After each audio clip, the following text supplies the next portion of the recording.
Hi, welcome to our channel. Revanth Reddy Delhi ప్రయాణమయ్యాడు.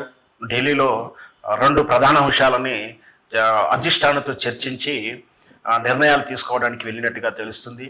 ఆ రెండు అంశాల్లో ఒకటి ఏంటంటే ఎమ్మెల్సీలు స్థానాలు 6 స్థానాలు ఖాళీ ఉన్నాయి. 6 స్థానాలకు ఎవరెవరికి కాంగ్రెస్ ఆశా వాళ్ళకి ఇవ్వాలనేది ఒకటి. రెండవది మంత్రివర్గ విస్తరణ పూర్తి స్థాయిలో కాలేదు. అది మంత్రివర్గ విస్తరణ కూడా ఎవరెవరికి మంత్రివర్గంలో స్థానాలు దక్కాలి, ఈ రెండు కూడా అధిష్టానంతో చర్చించి ఫైనల్ చేయడానికి వెళ్ళినట్టుగా తెలుస్తుంది. అయితే ఇప్పుడు మనం ఎమ్మెల్సీల విషయం మనం చర్చిద్దాం. అయితే ఎమ్మెల్సీలు వాస్తవానికి 4 ఎమ్మెల్సీ స్థానాలు ఖాళీ అయ్యాయి.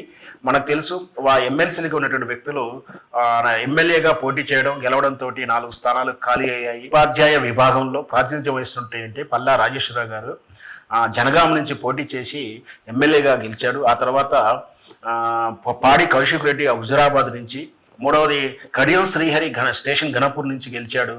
ఆ తర్వాత మహబూబ్ నగర్లో స్థానిక సంస్థల ప్రతినిధిగా ఉన్నటువంటి కశిరెడ్డి నారాయణ రెడ్డి కూడా ఎమ్మెల్యేగా పోటీ చేసి గెలిచాడు. మొత్తం ఈ 4 స్థానాలు ఎమ్మెల్యేగా పోటీ చేయడం వల్ల ఖాళీ అయినటువంటి ఎమ్మెల్సీ స్థానాలు. అంతకుముందు ఉన్నటువంటి 2 గవర్నర్ కోటాలో ఖాళీగా ఉన్నాయి. గవర్నర్ కోటాలో ఖాళీగా ఉన్నటువంటి 2 స్థానాలు మొత్తం వెరసి 6 స్థానాలు. అయితే ఎన్నికల ముందు కాంగ్రెస్ పార్టీ టికెట్లు ఆశించి ఇవ్వని వాళ్ళకు ఇవ్వాల్సినట్టు బాధ్యత ఉన్నా కూడా రకరకాల సమీకరణల వల్ల ఎమ్మెల్యే టికెట్ ఇవ్వనటువంటి వ్యక్తులకు ఇప్పుడు ప్రాధాన్యత ఉంటుంది ఎమ్మెల్సీ స్థానాల్లో. అయినా కూడా ఉన్న స్థానాలు 6 అయినప్పటికీ చాలామంది ఆశావాళ్ళు వెయిటింగ్లో ఉన్నారు. చాలామంది ఎవరికి తగినటువంటి వాళ్ళు ఫైరవులు చేస్తూనే ఉన్నారు. అయితే అధిష్టానం నుంచి కొంత ప్రయారిటీ లిస్ట్ ఒకటి మనకు తెలుస్తుంది. అందులో ముఖ్యంగా ఎమ్మెల్సీ స్థానంలో అద్దంకి దయాకర్ పేరు ఖచ్చితంగా మొదటి పేరుగా వినిపిస్తుంది. ఎందుకంటే ఎన్నికలప్పుడు తుంగతుర్తి నియోజకవర్గం నుంచి ఇవ్వాల్సినప్పటికీ కూడా రేవంత్ రెడ్డికి అత్యంత సన్నిహితుడైనప్పుడు కూడా ఆయనకు టికెట్ దక్కలేదు. దాంతో అతనికి ఎమ్మెల్సీ స్థానం ఇస్తారని ముందుగా మాట ఇచ్చి ఉన్నారు. అతనికిను ఆ తర్వాత చిన్నారెడ్డి గారికి టికెట్ ఇచ్చి బీఫామ్ ఇచ్చే సమయానికి అతని టికెట్ నిరాకరించడంతో అతన్ని బుజ్జగించే ప్రయత్నం చేసి ఆ తర్వాత ఎమ్మెల్సీ మాట ఇచ్చినట్టుగా సోనియా గాంధీ గారు చిన్నారెడ్డికిను దయాకర్కు ఇద్దరికి కూడా ఎమ్మెల్సీ స్థానం ఖాయం అన్నట్టు తెలుస్తుంది.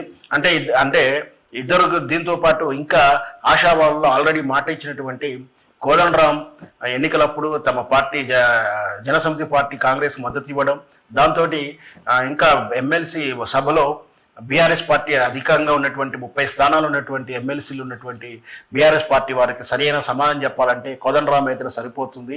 కోదండరాం సరైనటువంటి దిట్టగా చాకచక్యంగా అంటే ఏ డిబేట్ అయినా చేయగలుగుతాడు. కాబట్టి అతనికి ఇచ్చి అతని ఉన్నత స్థానం ఇవ్వాలి. ఎందుకంటే కేసీఆర్ నుంచి విభేదించిన వ్యక్తి కాబట్టి వీళ్ళు తీస్తున్నట్టుగా చెప్పవచ్చు. ఎన్నికల ముందు అతను ఇచ్చినటువంటి నైతిక మద్దతుగా కృతజ్ఞతగా కోదండరాం కూడా ఎమ్మెల్సీ స్థానం ఇస్తారని ఒక అంచనా ఉంది. దాంతోపాటు ఎన్నికల ముందు పొత్తులో పోటీ చేసినటువంటి సిపిఐకి మద్దతు ఇచ్చినటువంటి కాంగ్రెస్ మద్దతు ఇచ్చిన సిపిఐ కూడా ఎమ్మెల్సీ స్థానము మాట ఇచ్చి ఉన్నారు. బహుశా మరి వేచి చూద్దాం ఇది ఈ లిస్టులో ఇస్తారా, నెక్స్ట్ లిస్టులో ఇస్తారో కూడా వేచి చూడాలి. ఇకపోతే అలాగే అయితే ఇంకొక పేరు కూడా వినిపిస్తుంది. అది ఆకునూరు మురళి, ఐఏఎస్ ఆఫీసరు. ఇతను తరచూ కేసీఆర్ విధానాలని కేసీఆర్ను విమర్శిస్తూ వార్తల్లో వ్యక్తిలా ఉంటూ అతను చేసినటువంటి విమర్శలు కాంగ్రెస్ కలిసి వచ్చిన అంశము, బహుశా ఆయన కాంగ్రెస్కి ఫేవరబుల్గా ఉండవు, కాంగ్రెస్ వర్గీయులతోటి సన్నిహిత సంబంధాలు ఉండటంతో ఇతను కూడా ప్రయారిటీ ఇస్తున్నా తెలుస్తుంది. ఇకపోతే మిగతా విషయంలో ఇంకొక పేరు కూడా వినిపిస్తుంది. వేం నరేందర్ గారు రేవంత్ రెడ్డి గారి వ్యక్తిగత వ్యవహారాలు చూస్తూ అతను కూడా టికెట్ ఇవ్వలేకపోయారు. అప్పుడు అతనికి కూడా ఎమ్మెల్సీ ఇచ్చే అవకాశాలు ఉన్నాయి. ఇక దాని తర్వాత చూస్తే ప్రయారిటీ ఉన్న లిస్టులో మన ఇతని పేరు కూడా వినిపిస్తుంది. అదే బండ్ల గణేష్ పేరు కూడా వినిపిస్తుంది. దాంతోపాటు అజారుద్దీన్ పేరు వినిపిస్తుంది. ఆ తర్వాత ఎస్టీ స్టైల్ నుంచి బెల్లం నాయక్ పేరు వినిపిస్తుంది. ఆ తర్వాత ప్రోటోకాల్ చైర్మన్ ఉన్నట్టు వేణుగోపాల్ పేరు కూడా వినిపిస్తుంది. ఇకపోతే ఎన్నికల్లో పోటీ చేసి ఓడిపోయిన వ్యక్తుల పేరు కూడా వినిపిస్తుంది. అదేమిటంటే షబీర్ అలీ, మధు యాష్కి, అంజన్ కుమార్ యాదవ్, అజారుద్దీన్ వీళ్ళ పేరు కూడా వినిపిస్తుంది. అంటే వెరసి మొత్తం కూడా అద్దంకి దయాకర్ను, చిన్నారెడ్డి అండ్ కోదండరాము ఈ 3 పేర్లు అయితే పక్కా. ఇంకొక పేరు వేం నరేందర్ కూడా. ఈ 4 స్థానాలు అయితే పక్కా అని తెలుస్తుంది, మనం అంచనా వేసుకోవచ్చు. మిగతా అంతా కూడా ఆశావాళ్ళు. మిగతా 2 స్థానాల్లో అజారుద్దీన్, మధు యాష్కి ఈ పేర్లన్నీ ఇప్పుడు చెప్పుకున్న పేర్లన్నీ కూడా వాళ్ళలో 2 స్థానాలు ఉండవచ్చు. ఇటకేలకు ఈ లిస్టులోంచి మ్యాక్సిమం అందరికీ బహుశా 3 నుంచి 4 కన్ఫర్మ్ అయ్యే అవకాశాలు కూడా ఉన్నట్టుగా విశ్లేషకులు అంచనా వేస్తున్నారు. ఏదైనా సరే సో రేవంత్ రెడ్డి గారు వచ్చి రేపు కానీ ఎల్లుండి కానీ ప్రకటించేంత వరకు కూడా మన ఇదంతా కూడా అంచనాలు కూడా ఊహించాలి. మొత్తం మీద ఎమ్మెల్సీ స్థానాలతోటి కాంగ్రెస్ మరొకసారి వాళ్ళ ఆశావాళ్లకు టికెట్ ఇచ్చుకొని కృతజ్ఞత తెలుసుకోవడంతో పాటు ఎమ్మెల్సీ సభలో వాళ్ళ స్థానాల్ని వాళ్ళ సంఖ్యను పెంచుకునే అవకాశం ఉంది. కేవలం ఒకే ఒక్క సీటు ఇప్పుడు జీవన్ రెడ్డి గారే ఉన్నారు.